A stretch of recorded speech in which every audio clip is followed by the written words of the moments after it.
Hi, welcome to everyone logged in for the 16th ThinkFest session. My name is Ejaz Haider and I have the distinct pleasure of hosting Rana Mitter on behalf of ThinkFest. We're going to discuss China, the rising power. Are we entering a new Cold War? Anyone who has tried to understand China in the past 2 decades or so has most likely come across Rana Mitter's name. But for the broader viewers and audience, let me introduce Rana Mitter. He's a professor of the history and politics of modern China at the University of Oxford and director of the University China Center. He is the author of several books, including the award-winning A Bitter Revolution, China's Struggle with the Modern World, which was published in 2004. His most recent book, China's War with Japan, 1937-45, The Struggle for Survival, was named as a 2013 Book of the Year in the Financial Times and The Economist. And it also won the 2014 Duke of Westminster Medal for Military Literature. But this is not all. Professor Mitter has another book coming up in September, China's Good War, How World War II is Shaping a New Nationalism. In the upcoming book, Professor Mitter argues that China's reassessment of Second World War is central to its newfound confidence abroad and to mounting nationalism at home. Rana Mitter is also a regular commentator on various international news channels and contributes to several international publications. One good thing personally about hosting him here is to make a pitch for my own television program at some time. So we've got 60 minutes assigned for this. As we were discussing the session, I told Dr. Bangesh that we might stretch it to 70, 75 minutes. And the reason I say this is because, believe me, given the range of Rana Mitter and his passion for both detail and nuance, he could speak for hours on China and its complexity without breaking a sweat. But let me get right to our distinguished guest this evening. I have a number of questions, Rana, but I also know that you believe that China's contemporary political strategic approaches draw on its past. As a matter of fact, as I said, that's the central theme of your new book. So let's begin with some of the inflection points in China's recent past, which you think are important in order for us to help the stage for this evening's discussion. So over to you, Ralph. Ejaz, thank you very much. First of all, let me say it's a huge pleasure to be here at ThinkFest. Thank you to Jakub, who's organized my being here, a huge privilege, and even more of a pleasure, an honor to talk with you, since I'm aware that your own range of geopolitical interests is wide and deep, and I know that China is something that you have thought about in some detail, and that's one of the aspects of our conversation that I suspect will be very valuable for me as well. And thank you to all our audience from probably Facebooking around the world. I hope that we'll get plenty of queries from various points of the globe. You were kind enough to invite me to start by just saying a little bit about the historical background. And I'm aware that the thrust of our conversation will be very much about the contemporary world, what's happening now and what will be happening in the future. And we'll certainly get to that very soon. But I think just a minute or two in terms of looking at some of those historical turning points and key points, which I think are relevant to China today and what their significance are, I think will help us to shape this wider conversation. I'll just put in three so as not to, as it were, kind of overwhelm the ground, but rather to put some indicators in. The first one is one whose name I think will probably be familiar to anyone who reads a little history, although the details perhaps more fuzzy. Those are the Opium Wars of the mid-19th century, so called because they marked that moment when the British initially, although plenty of other nations too, essentially forced open the doors of the traditional Chinese empire and essentially brought not just opium with them to sell on Chinese territory, but also a whole variety of other different influences and what you might call forced ways of dealing with modernity, whether it's weaponry, the gunships, of course, but also, of course, ideas, whether they consisted of constitutionalism or Christianity or liberalism, whatever. They all came in this huge sort of package. And I mentioned that moment because in a way that, in some ways, I think may be more familiar to us as South Asian listeners, in a way that perhaps isn't always so true for my Western listeners, there is still a very big residue in China today of a combination, let's be honest, of admiration in a sense. I think an understanding this was a powerful system of combination of technology and ideas that were important in global history, but also deep resentment, the fact that China's doors were thrust open, whether China wanted it or not. I'll move very quickly, if I may, to the area that I've made my own research speciality, which is a contrast with the Opium Wars, and that's the Second World War, one of the most familiar conflicts to anyone who even is living today. But China's place in it is perhaps not as well known. So very quickly, I'll just give you a couple of quick facts off the top of my head.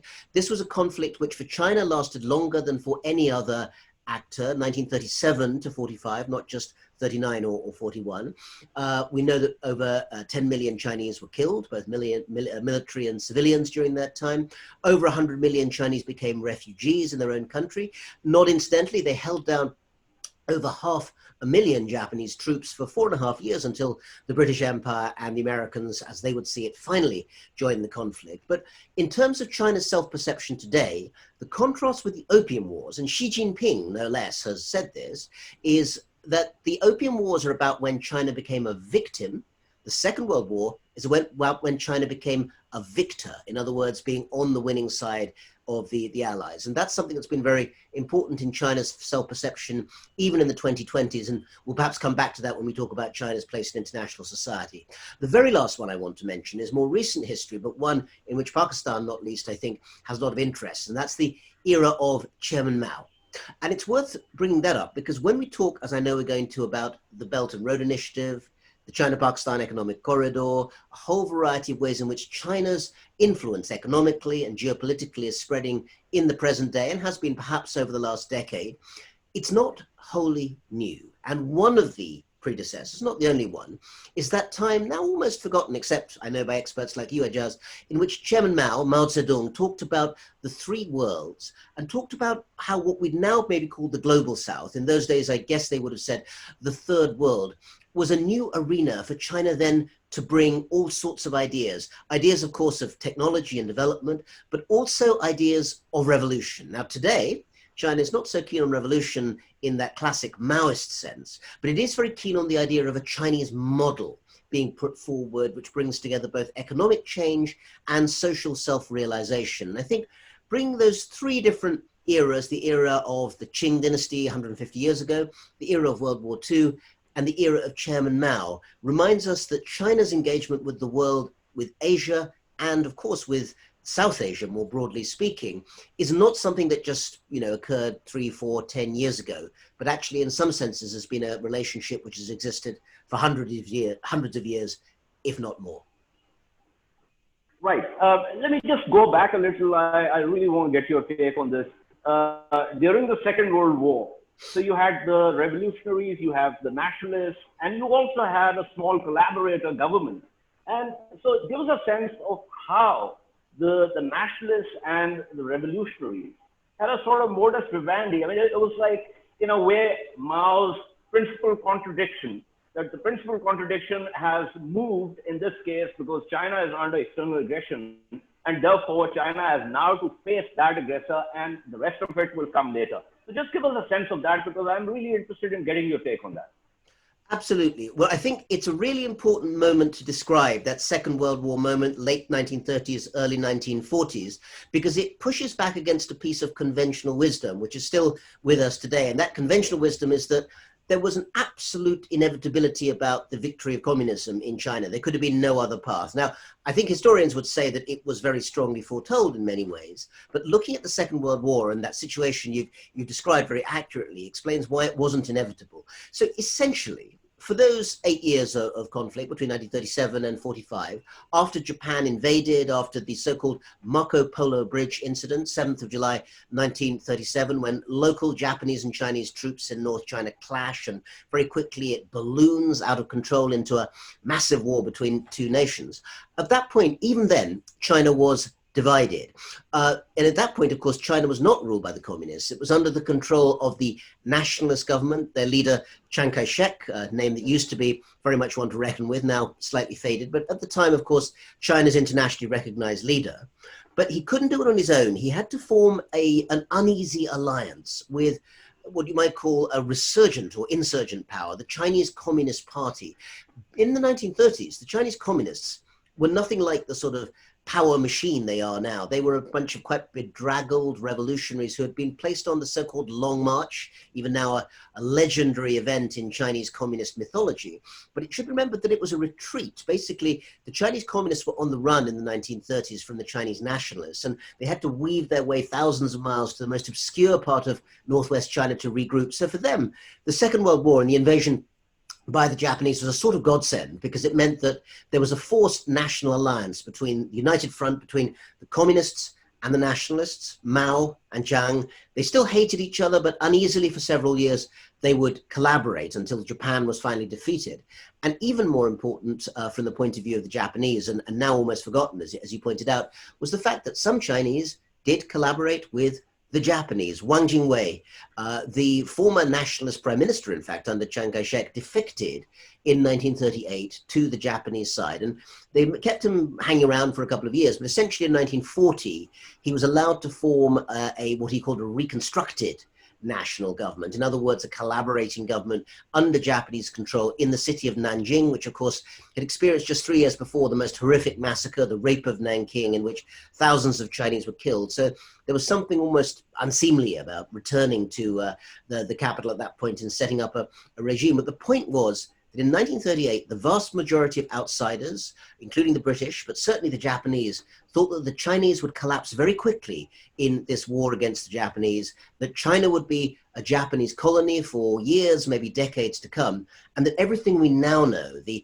alliance of China with the Western powers, the ultimate defeat of Japan, did not seem anything like a foregone conclusion in 1938. And that's why I consider that going back to this pivotal moment of the Second World War to understand China's later trajectory is such an important historical exercise. Right. So instead of going in a linear fashion, I want to now jump forward. And I think we're going to do that back and forth, because this, in a way, is linked with what you're saying, that in 2015 military parade in Beijing, the Tiananmen Square, and you mentioned this in one of your talks, that there were 8 veterans, 4 of them from the communist side and 4 nationalists, something which was in a way which reflects the new confidence in the sense that, the rehabilitation and the presentation of those 4 nationalist soldiers, veterans, indicates a different kind of China. I want you to sort of dwell on that for a little in order for us to get the significance of that particular move. Absolutely, Ejaz. And the way I'd like to explain that again is in terms of trying to push back against a piece of conventional wisdom. So understanding that moment, just to explain briefly what it was, in 2015, on 3rd of September, there was a huge parade, a military parade in the center of Beijing in Tiananmen Square. And it was a very unusual parade because it was the first time that anything of that size, hundreds and thousands of soldiers and many foreign guests attending, including myself actually as an academic attending there by invitation. It was the first time it had been done for a parade that was not celebrating something that was specifically to do with the history of the Chinese Communist Party.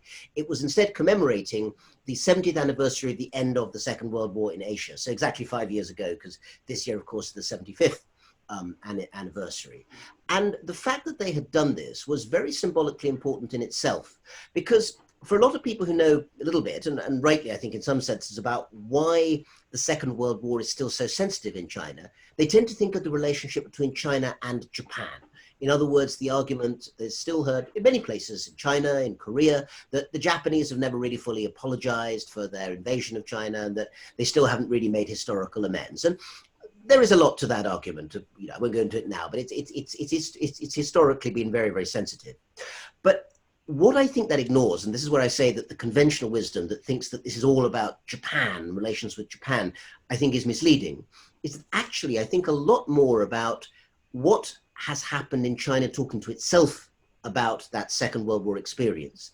And the reason for that parade that I mentioned and the showing off of these extraordinary war veterans against the Japanese, aged between 90 and 102 at that time. I think they've now all passed, in fact, but at that time they were still just about with us, was actually to do something else, to heal an internal conflict, an internal political division. And again, all of our viewers, I hope from Pakistan, India, around the world, will know, of course, that that same period, the 1940s, was one of a very traumatic partition in South Asia. The physical partition in China was not quite the same. The island of Taiwan, of course, eventually ended up separated as it is today, but it wasn't quite the same level of division in terms of territory that you get in South Asia after the independence of British India. But in terms of politics, the division was just as searing, and that was between Chinese nationalists and Chinese communists. And the civil war of the late 1940s eventually brought the communists to power. And because of that, for decades and decades, all the way, I would say, from the 1940s to the 1980s, I mean, a generation and more, the nationalist contribution, Chiang Kai-shek's government and its contribution to defeating the Japanese, was never really discussed in detail. It was mentioned, it wasn't completely absent, but the fact that the vast majority of the set-piece battles, and of course the recognized government internationally at the time, was not the communist one, but the nationalist one, was put very much on a sort of secondary or even tertiary status. Now that began to change for various reasons. You've been kind enough to mention my new book, China's Good War, which actually deals with this in some detail. But very briefly, what happens is that for a variety of reasons, including the desire for mainland China to reunify with Taiwan, which really went into a kind of higher gear from the 80s and 90s, the Chinese communists, without ever openly saying that they had done this, actually changed their historical narrative and started saying, you know what, yes, we Chinese communists were really important. We were, key in defeating Japan, but actually, other people were involved. The Americans were involved. Even the British were involved. More recently, as I started saying, and in the Burma campaign, being Chinese soldiers in British India, in Ramgarh, in what's now Bihar province, in Bihar state in India, these were all part of it. And you know what? Our old nationalist Chinese opponents, they were part of it too. And it wasn't just the showing off of these 90-something-year-old men at the parade in Beijing that made the difference. At a much lower level, and again, I've followed, friends of mine, others have followed this, things happened like war veterans in China in their 90s finally getting pensions, because if they had fought for the nationalist war effort, they were not given pensions often in the way that communist veterans had been. And this was seen for good reason as a great injustice. Or watching TV, you would finally get to turn on and see these immensely sort of bloody Chinese soap operas. But you would see that the heroes quite often were Chinese nationalist soldiers rather than communist soldiers. So this whole recasting of China's internal war, this war with itself, the civil war, and finally rehabilitating the old enemy and saying that actually when it came to fighting Japan, you were patriots too. That is something relatively quite new, but now very powerful, and in some ways quite healing in terms of the conversation that China is having with itself. And I think that's much more about China's view of itself than it is really about enmity with Japan. Absolutely. And since you mentioned the conversation that China is having with itself, this is a conversation that was happening during the Second World War effort. Post-Second World War effort, the nationalists were doing this. The communists, through their own literature, were doing this. And this conversation essentially appears to be a sense of being a civilizational state with a very long history. And therefore, looking at the security, post-Second World War security architecture of the world and saying, where do we belong in this security architecture? Should we be a part of this? Should we have? So I personally think, given my limited understanding, that this is something very significant, and it also has a lot of import for what is the conversations that are happening today. Give me a sense of what you think of it. You're being far too modest about your knowledge, Ejaz, but you put your finger exactly on the issue. And when we're saying contemporary issues, let me give you an example from just a couple of months ago. So before the COVID pandemic hit the world and we were all confined to our own houses and cities, I was fortunate to be able to get to Germany in February, to the Munich Security Conference, where every year one hears, big speeches about geopolitics from a variety of people. And one of the speakers this year was Wang Yi, who then as now is the Chinese foreign minister and therefore someone authorized to speak at the highest level. And as I'm sure you know, all diplomats speak carefully, but Chinese diplomats and foreign policy thinkers always war game very, very heavily in advance what they want to say. One of the points that he made, I think right at the beginning of the speech actually, was to say, in 1945, China was not just a signatory, but the first signatory to the United Nations Charter, which in a literal sense is absolutely true. And in fact, it's often forgotten that a Chinese delegation of 11 senior officials, 1 communist, 10 nationalists, made their way to San Francisco, which is where this was being debated.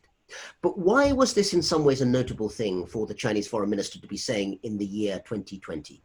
Because for many decades, certainly between the 50s and, I'd say the 2000s, China, mainland China, had either a confrontational or in some ways a rather passive view of the international security architecture.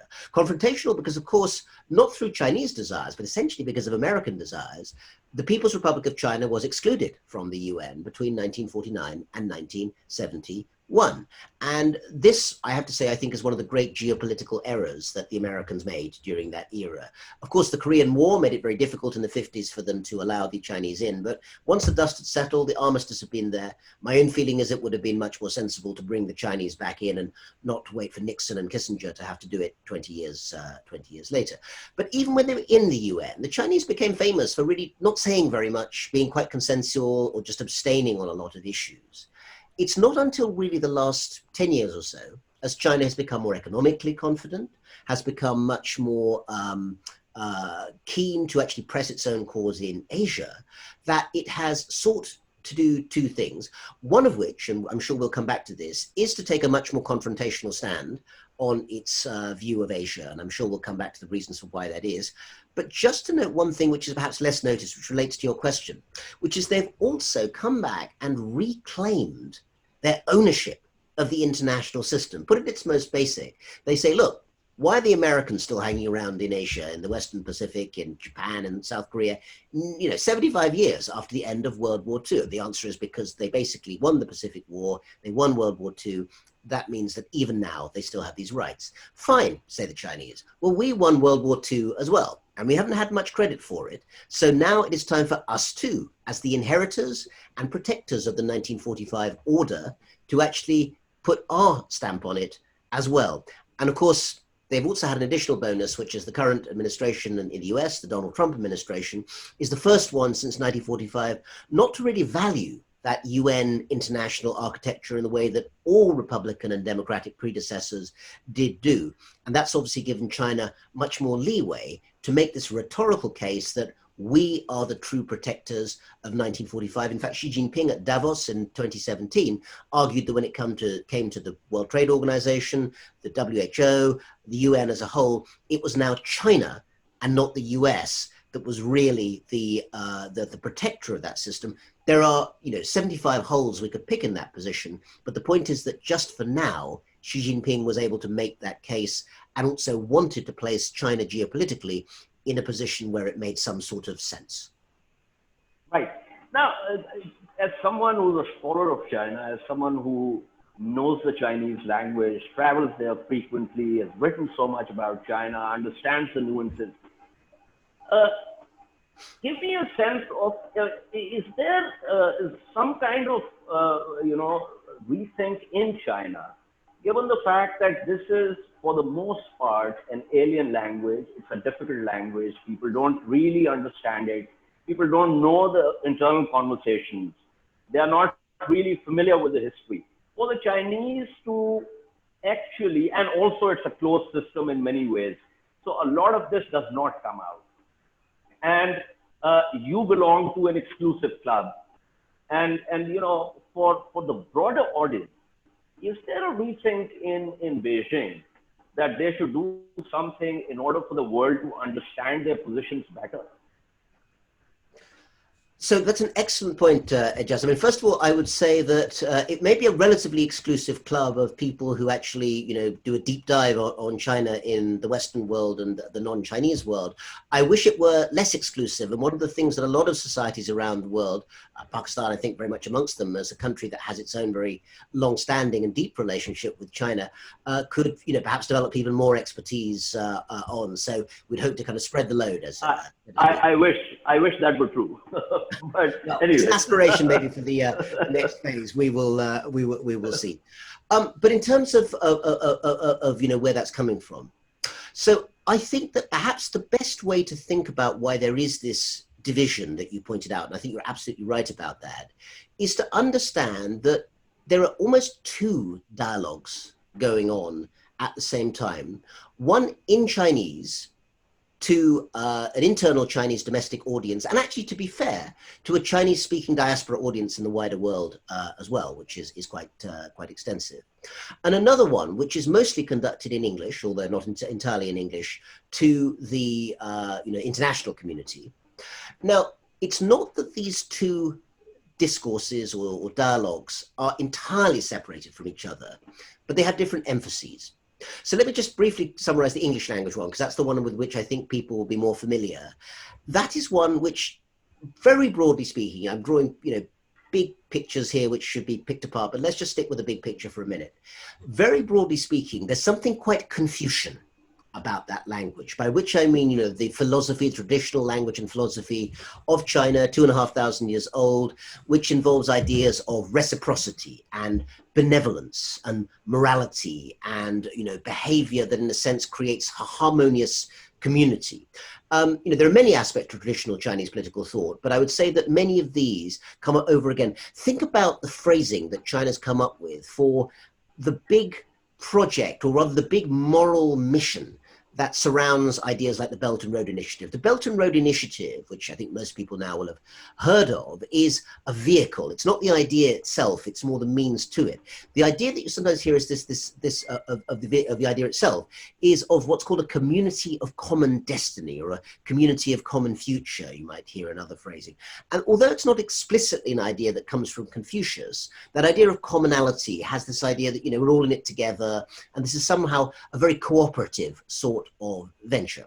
And you can see equivalents of that in the Chinese language as well, Yes, those sorts of phrases.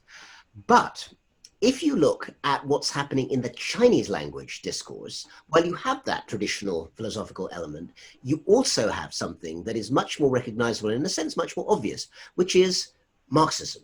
Marxism has not gone away in China, and it never went away, and they are not embarrassed about it. And actually, there was a brief appearance in English just last week, but much more in Chinese, by Xi Jinping himself, in which he reminded his audience, which included mainly people at home and people overseas, that China, whatever else it was going to be a Marxist political economy, and that China has no problem with that being the case. They even reprinted an article from 5 years ago in Qiushi, which is the major theoretical journal of the Chinese Communist Party. And this was being done again very much to indicate that people who are sort of arguing that China needs to become more liberal, that it needs to sort of become in some ways, the Chinese might themselves say more Western in some senses, that is not going to happen. And the Chinese Communist Party makes no claims whatsoever that that's going to happen either. So I think it's fair to say that when looking at the strands of thinking in China today, you can find a Confucian one, you can find a Marxist-Leninist one, you can find an internationalist one. The one element I think that you will not find is what you might call a liberal democratic constitutionalist one. And since that's the one that most Western analysts, particularly in the United States, are always trying to find, I have to sort of bring the bad news that, whatever else you're looking for, that is not there. Well, there are a small number of people. There's a small number of people who do advocate it, but it's not a mainstream position at the moment in China. Right. We've got some questions also, which I'll, send your way. But before that, quickly, one issue here, in terms of likely confrontation, is, there's a lot of talk of the classical security trap with the emerging power and the existing power. Then there are issues in South China Sea and the rest of it. So the Western approach is intrinsically linked with the liberal democratic order, and therefore there is a sort of discrepancy between how the Chinese look at the world and how the West looks at the world.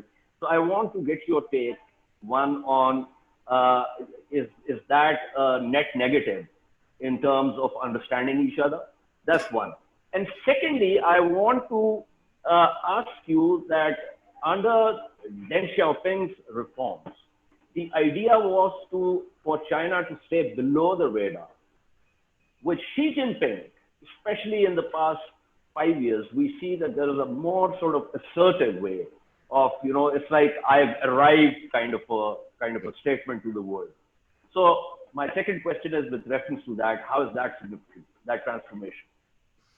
Thanks, Ejaz. Well, on the first point, and again, if any listeners don't know this term Thucydides' trap, I recommend a fascinating book by the American scholar Graham Allison, which is called Destined for War, which outlines basically whether China and America are entering the same trap that 2,500 years ago during the Peloponnesian War, Athens and Sparta got into, where an established power is being challenged by a rival power, and the inevitability or otherwise of war between the two.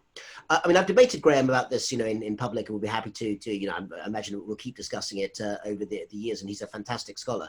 I do have some differences with that view, I must say, because at its most basic, I think it assumes that only two powers matter. And I think it's fair to say that both the United States and China are, of course, immensely powerful in all sorts of ways. And there's no doubt that China is an aspirational power to a growing status. But at the same time, China is still very dependent on the fact that its economic prosperity is linked to its growing economic influence in Asia. And there are plenty of countries there who are happy to have economic benefits from China, but have no desire to be dominated by it militarily. And in the case of the United States, there are many allies, I'm sitting in one now here in the UK, which of course are always going to lean towards the US. I mean, that's the long-standing position. But I think it's fair to say fairly openly, do not share the idea, which you hear in some quarters in Washington, D.C. right now, that there needs to be a new Cold War, a decoupling, all of these sorts of ideas that somehow the world's second biggest economy and second biggest military power can be just removed from the international system by some surgical means. This is not realistic, I think, in that sense. So I think that my own, the European Union came up with quite a good term, which is strategic rivalry. And I think that's a more sensible way, rather than the idea of necessarily an upcoming confrontation, which I don't think either side seriously want when they think about it. But in terms of what's happening in China, I mean, the Thucydides idea is not wrong in terms of looking at China as a power that's changed its own narrative. As you said, in the days of Deng Xiaoping back in the 70s, 80s, even 1990s, he very explicitly formulated this famous 16-character Chinese phrase, Yao Gang Tang Hui, etc., Tao Guang Yang Hui, which means basically, hide away, don't show too much of your brilliance, get on with, basically meant get the economy going, become strong, and then show what you can do. And I think Xi Jinping, who is certainly someone who is not in any sense trying to conceal what he thinks he can do and what China can do, is a leader for a different era. He is a leader at a time, as he said in his 3.5-hour speech in 2017 at the Party Congress, that believes that it's finally time for China to take a global role, to be a global actor. And I think that's happening in a whole variety of ways, not all of them negative. I mean, to take one very explicit thing to bring in Pakistan, if I may. And again, I'd love to hear your expert views on this, Ejaz, as well as from our listeners. The question I often put to people when they say, look, China is, taking over the world and it's, kind of subverting everywhere, including places like Pakistan, is, well, if you don't want China to be paying for power stations or for ports or for railroads or whatever, is someone else out there offering to pay for these things at the moment? And I don't for a minute naively think the Chinese are offering it as a gift or as a special deal, but the fact is that they are there offering FDI in a way that other actors aren't at the moment. So in that sense, I think that, yes, there is clearly a very strong sense of Chinese aspiration, and it is, of course, to do with boosting China's interests, but it's up to the rest of the world to come up with a counter-offer. It's also true, just to make the final point, I think, on this, that we should be, I think, wary about the way in which China's military power is building up. And I say this quite often when I talk to friends from the People's Liberation Army and say, you guys need to be a lot more transparent about where this is going, because otherwise, of course, people will think that this is about confrontation and invasion. So on that front, looking at spaces like the Indian Ocean, where your neighbors in India, I suspect, are looking slightly askance at what's going on there, these are questions that China, I think, has to come up with better answers to at the moment.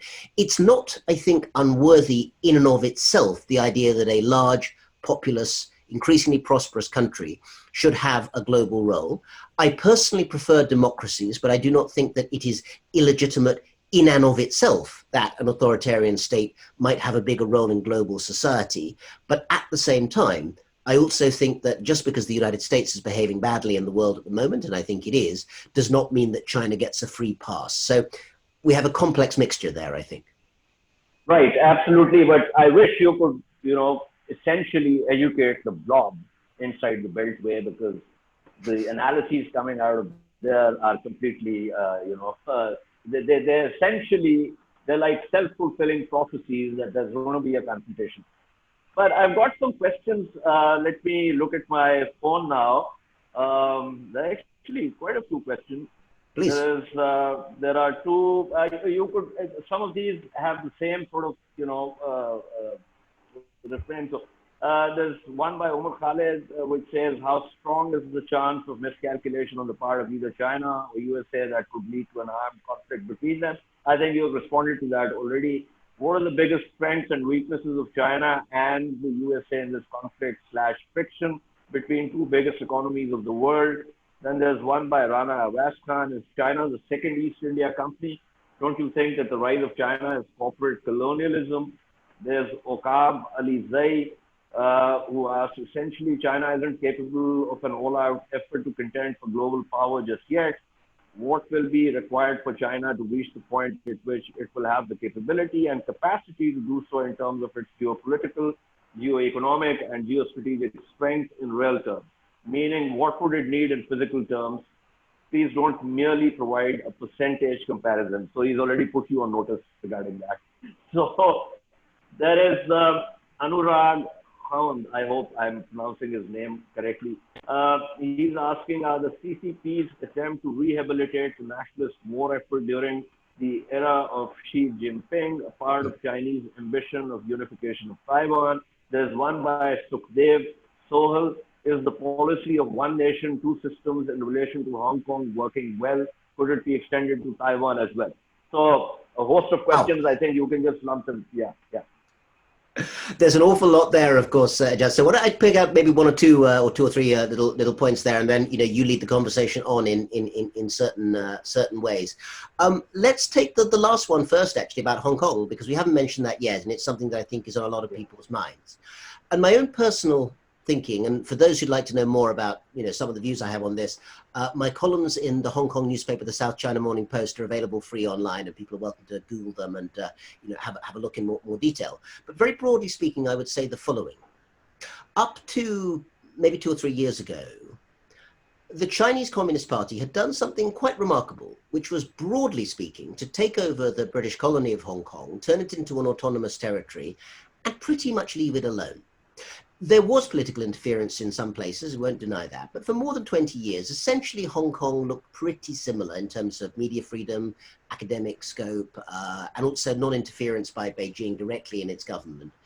Then things started to go wrong, in large part, I think, because the Chinese government has become more assertive, more confident, but also more authoritarian, to try and intervene in a whole variety of ways, including trying to tighten up on security. And there were all sorts of cases, kidnapping of booksellers selling books that the Beijing government apparently didn't like, or whatever, all these sorts of things. But all of this was relatively small scale until just a few weeks ago, when the national security law was passed. And this is something which has the potential, and I use the word carefully because I want to be quite measured about it, to be very dangerous. The potential because what we see already is people taking books off shelves in public libraries because they think that they might offend the Chinese Communist Party, or people who speak out in favor of non-violent protest being told that actually they're not qualified to run for the local legislature in the elections. And this is very far from what was promised to Hong Kong in 1997. Now, the reason I say potential is that there is still one barrier. It's frayed, it's frail, but it may just push back, which is that Hong Kong, unlike mainland China, still has an independent judiciary, which contains foreign judges, some of them sometimes from the UK, from Singapore and elsewhere, who have to pronounce on the legality of some of these sorts of issues. If it turns out that the Hong Kong law can nonetheless be pushed back against locally in Hong Kong by an independent judiciary, that I think will do something to provide a certain amount of reassurance to business people, for instance. I mean, never mind freedom of speech for a moment, even though I think it's very important, but supposing all the business people say, well, how do I know my contract is going to be honored if it's in Hong Kong? This is one of the things that made people want to work there rather than the mainland for a long time. If it looks as if that rule of law is also basically going to be subsumed to what you get in mainland China, which is actually a system that in some ways is quite rational, but is totally under the control of the party, that I think will make the rest of the world very nervous, and certainly will make people in Taiwan think that any closer relationship with the mainland will not be good for them. So what happens in Hong Kong has echoes and importance far beyond Hong Kong itself. So that was an answer to that one. Were there any of the other ones that you pulled out from that list of questions that you particularly wanted to pick up on, Ejaz? I'll give you your head. There's also about the CCP's attempt to rehabilitate nationalist war efforts, a part of Chinese ambition of unification of Taiwan. So that's a very good question. And to some extent, yes, I think it's fair to say that one of the reasons, certainly from the 1980s through to the early 2000s, that the Chinese Communist Party declared that they wanted to have a sort of reinterpretation of the role of the nationalists, was that they felt that basically their chances of getting Chiang Kai-shek's government to perhaps be a little more accommodating towards the idea of reunification was to say that actually the Nationalist Party, which had fled to Taiwan in 1949, had actually made a significant contribution to the defeat of Japan in that sense. But there were other reasons, and the other main reasons. One was to try and soften up Japan a bit. To when they had ideas like, say, Japan becoming a permanent member of the UN Security Council, China made it very clear that for historical reasons it would oppose this very strongly. And one other thought on that front, which is that in the 80s, China was coming off the back of the horrific cultural revolution of the 60s and 70s, which really had done a great deal to discredit radical Maoist communist politics at that time.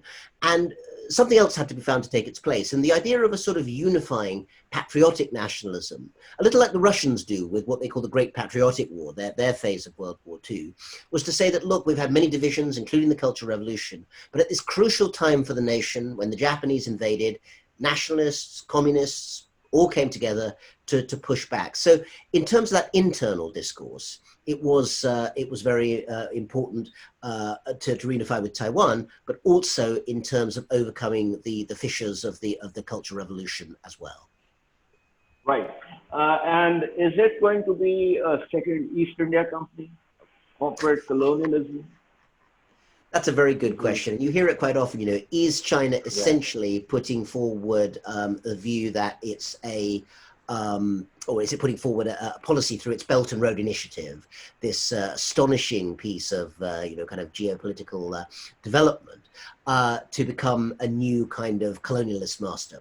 So my short answer is no, but I think that there are dangers that come from having this very ambitious policy. Just to briefly explain, not least because it's very relevant to Pakistan, what the Belt and Road Initiative actually is and what it does.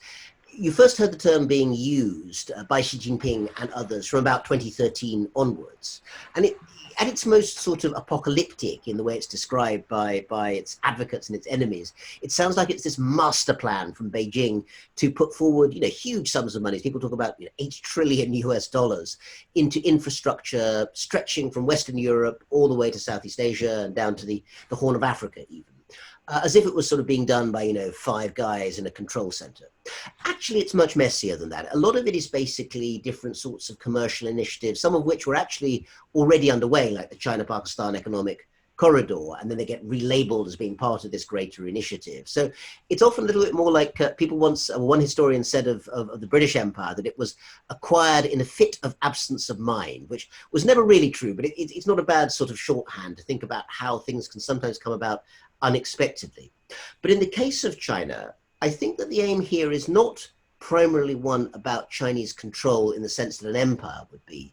I think it's more about sort of growing a kind of footprint in which a variety of things come together: economic influence, also technological underpinnings and standards. So we've heard a lot about Huawei and ZTE, these huge Chinese technology majors. And I think the Chinese government do see an advantage if those companies can become the players of choice for a whole variety of countries in Asia, in sub-Saharan Africa, in Latin America, not because they necessarily want to be, sort of using them as secret means of control, but because once you set standards in any environment, there's a path dependency that means it's very hard to get off them again. So in terms of creating that economic footprint, moving it away from the Western world and the American and European world towards the Chinese world, that's very much, I think, what Belt and Road Initiative is about. So I suppose you might almost say, if you think the European Union is an empire, then I guess China is too. But in some senses, there's some similarity between those two entities here. But I would look at it in a slightly different way, if I may. Of course.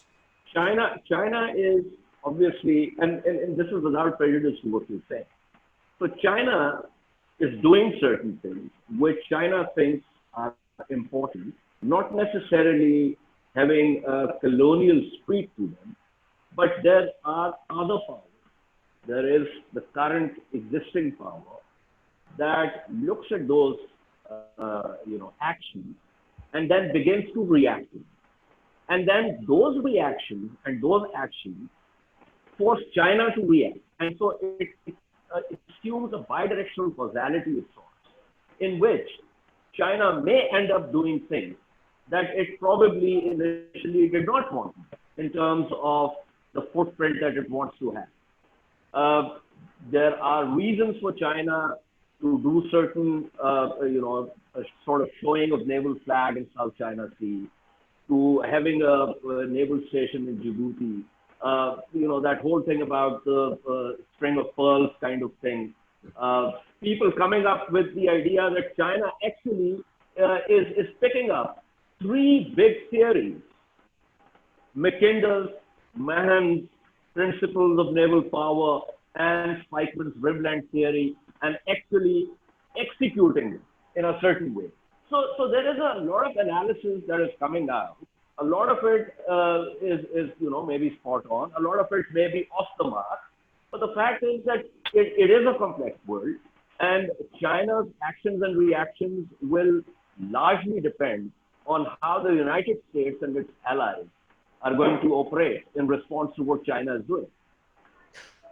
I think you're absolutely right, Ejaz, but I say, and one of the ways in which China does that, and I think when you're talking about Djibouti, for instance, and the Horn of Africa, it's a very good example, is that it tries for the most part to essentially bring its own power and influence, and let's not shy away from the word power, I think it is about Chinese power, to what you might call relatively ungoverned spaces. So for instance, if you think about the three great oceans, at the moment, this may change, but at the moment, China does not seek extensive presence in the Atlantic Ocean, or that might change in a few years. But right now, it doesn't seek to do that. In the Pacific, it seeks huge presence, but that's not least because, as it argues very strongly itself, just as the Atlantic is the United States' backyard on the East Coast, therefore the Pacific is China's. And of course, not all of China's neighbors, not least Japan, share this view. So, there is clearly a dispute on that. But the geographical logic, and this is where Mahan as well as Mackinder you mentioned come into to that. But the Indian Ocean, I think, is the fascinating one, because that is one where traditionally there hasn't been one obvious hegemon. And the Chinese are now doing a great deal to essentially find ways to create a combination of military, economic, and technological power in that space as fast as possible before other people have managed to get there. So whether it's the deployment of a new, much more long-range blue water force for the PLA Navy, including large warships, submarines, and so forth, that's one aspect of it. Also the building of kind of Belt and Road Initiative elements done through the private sector, but nonetheless, which, for instance, link places like Djibouti to South Asia and also to the Middle East. This is something that's clearly trying to sort of create new networks that didn't exist before. And then, as I mentioned before, bringing the other kind of new factor in, which is technology, the ability to actually create networks, whether it's, Huawei cables or whatever, under the sea, provides, I think, a sort of fait accompli, the idea that China can point to all these things and say, yes, we're powerful in all these areas, But it wasn't as if anyone else was looking to control the Indian Ocean, and therefore, the fact that we've done so is perfectly legitimate, unless you argue that other countries having their own backyards is illegitimate as well. So I think you're absolutely right to see that kind of level of networking and intent there. But I think the tactic still is very much to go for the areas that have not yet been brought under control, and then essentially bring in different forms of power there until essentially it becomes a sort of fait accompli. Right. We've got about, original assigned time was 60 minutes, so we've got 8 minutes left, but I think I can extend it by another 5 minutes or so. We've got some more questions. There's one by Eva saying, the South China Sea dispute seems to be escalating with the claims made by China being held illegitimate and other states entering the picture. Isn't that putting China at the receiving end of backlash by other nations? You get that drift. There is one by Anurag Upadhyay. I hope I'm pronouncing the surname correctly. Difficult Bengali names, frankly. How long is the reign of CCP going to last? Are they likely to have the similar problems as Soviet Communist Party? There's one by Jaspreet Kaur. What is China's internal stand on the visas? Not much information is available. Okay, so a lot of interesting things coming up there. South China Sea, I mean, this is clearly one of the major areas of contention that China has brought into its own backyard. China essentially claims the whole of the first and second island chains and the seas around them in an area that's very crowded with neighbors who have their own claims, not least Brunei, Singapore, Malaysia, Vietnam, Philippines, and so forth. I think it's fair to say that China is getting very significant pushback in a whole variety of areas on its claims, not least from navies in the region, Vietnamese at the moment in particular. And also the Trump administration is making it clear that it will maintain FONOPs, freedom of navigation operations in the region. There is essentially a kind of lack of meeting of minds here. China makes this very maximalist claim. Other countries have their own claims, but there are channels of communication in which this is being discussed within the region. And I guess we just have to all be very, very hopeful that these channels can provide some sort of compromise maneuver, because right now the dangers of a clash in that region, one can't underplay it, are very real. There are plenty of confrontations. Well, China also has its own dialogue with these little states in the South China Sea. Vietnam is pushing back, but I think what makes it difficult for China is losing that tribunal, arbitration, and also the fact that the UN Convention on the Law of the Sea is something that is being thrown in China's face. So I think that is obviously an issue. We have to be quick about this because I want to cover some other aspects also. So do you remember the other questions, or should I? So that was South China Sea, and then there was one about. CCP is. Oh, the CCP regime. Whether it's going to go the way of the Soviet Union. That's a very interesting question. My short answer is I don't think so, and I would say that, put briefly, the reason is that China has a combination of factors underpinning its current system that the Soviet Union did not have. It combines authoritarianism with very successful consumerism, in other words, the giving of lifestyles and, kind of very active consumer lifestyles to its population, combined with genuine globalization and also a very powerful technological offer, Huawei, TikTok, all this sort of thing too. All of that has come together for the most part to create an alternative model that certainly internally within China seems to still have quite a high satisfaction level. There is quite a lot of opinion polling under quite reputable, circumstances that goes on in China. And most of it shows, at least for the moment, satisfaction, broadly speaking, with the CCP, although you can find plenty of people, understandably, who are very angry about particular things, not least the initial COVID pandemic. But no, I don't see the CCP regime anytime soon collapsing. It's a different situation from the Soviet Union in all sorts of ways. Right, and the visas in Xinjiang. Yes, so that would be one very good example of one particular group of citizens in China who clearly don't have a high satisfaction level, very much the reverse. I think it's becoming increasingly clear that China is becoming rattled by and worried by the amount of international attention being paid to the re-education camps that have been set up according to all reports, in Xinjiang. There's been very little access to them, but it's clear that all sorts of things are going on there in terms of individual liberties, human rights, and so forth, that do need to be investigated. And I pointed out beforehand, and I think it's worth saying again, the Chinese have recently started, for very understandable reasons, criticizing the United States record on race issues to do with Black Lives Matters and so forth. And that's perfectly legitimate. I think it's fine to criticize other people's countries if you've got a good reason. That, I think, opens the door, and it must open the door, for people to look at China also as an aspirant global power like the United States and say, we also need to discuss what happens inside China as well. What China can't do is to say we have the right to criticize other countries about their internal ethnic and regional issues, but nobody has the right to criticize China. You can have one or the other, but you can't have both. And I suspect China intends to remain a global power. It's going to have to do a bigger job and a better job of explaining itself to the outside world. Absolutely. I'm sorry, I'm kind of pacing this up, but Sure. we have a shortage of time. So one final question before we wrap this up. What exactly happened in Eastern Ladakh?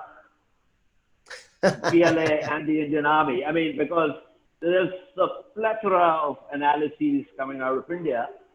And frankly, personally, I wasn't particularly convinced by much of what was being said with reference to why this was happening. But I want to get your take on this. Absolutely. Well, I would just say briefly, Ejaz, that if you want a really good take on it, I'd recommend our listeners to go to your excellent article in Dawn recently, in which you go into levels of historical detail that taught me plenty about what goes on there. Very broadly speaking, though, from the China point of view, I think it's fair to say that the China-India border disputes as a whole in Ladakh, and there are various points along the line of actual control, continue to be, well, there's a Chinese word for them, and that's moca, which means something like friction or irritation. They're important.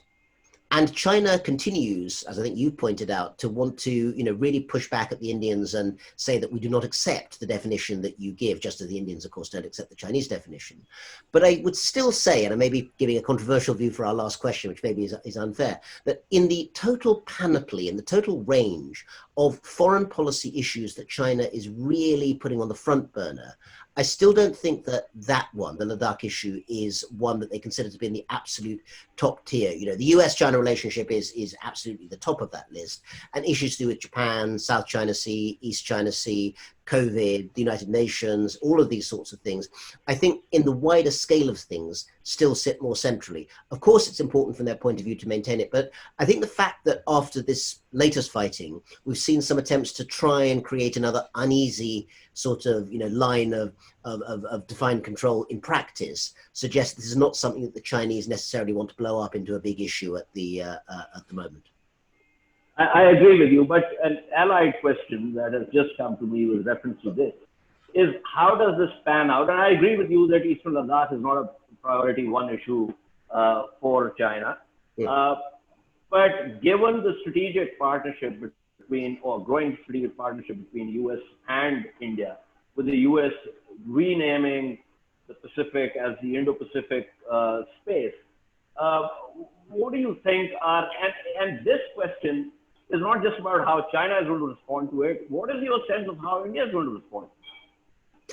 I think that at the moment, both sides are looking for ways to try and shore up their own existing alliances or partnerships through the prism of this. So on the one hand, it's well known, not least I suspect when one's looking from Pakistan, that India has been sort of lukewarm about the idea of the so-called Quad with the Japanese, Australians and the United States.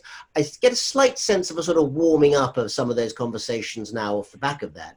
At the same time, I would note that last week, none other than actually former Foreign Minister Yang Jiechi, now Foreign Affairs Counselor in the Chinese government, has been visiting Singapore and South Korea. In other words, one former US ally and one US-oriented state, to try and essentially shore up relations in those countries. So I think the short answer to your question, Ejaz, is that, as I know you do, I would always want to look at what's happening in that India-China relationship in the context of the wider relationships that both sides are making.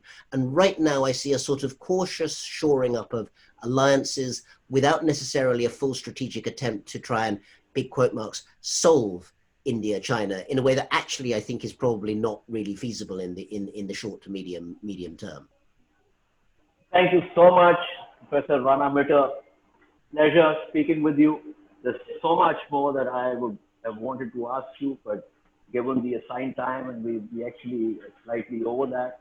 But I hope that at some point we can continue this conversation. I'd love to get your new upcoming book, which reminds me of something interesting that you once talked about an immigration officer saying to you, "Well, did China actually fight the Second World War?" I mean, this is one of those forgotten sort of wars that no one really recalls.